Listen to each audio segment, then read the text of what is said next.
Welcome to my channel Kaustubham. అసంతృప్తి అనేది బాధాకరమైనదే కాదు, అది నీచమైనది మరియు వికారమైనది కూడా. నేను తరచుగా చేసే ప్రసంగాలను గురించి బాధపడను, కానీ నేను మౌనంగా ఉండటం గురించి కాదు. గౌరవం లేని దేశాలు గొర్రెల మంద అయినట్లే ఆ గౌరవం లేని దేశాలలోని వ్యక్తులు బానిసలతో సమానము. ఆసక్తి కంటే ఎక్కువగా ఉన్న స్నేహితులు అరుదుగా అసూయకు మించి ఉంటారు. మూర్ఖుడు తన మూర్ఖత్వమును కొనసాగించినట్లయితే అతడు అజ్ఞాని అవుతాడు.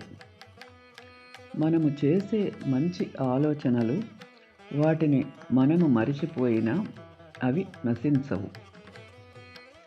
వైఫల్యం అనేది కఠినమైనదైనా అది ఒక గురువు లాంటిది, కానీ అది ఎంతో ఉత్తమమైనదని తెలుసుకో.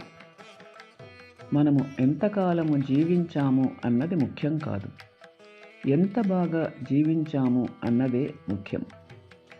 గడియారాన్ని చూస్తూ ఉండిపోవద్దు, నిరంతరము అది ఏమి చేస్తుందో అదే చేయండి. Thanks for watching. Like, share and subscribe my channel.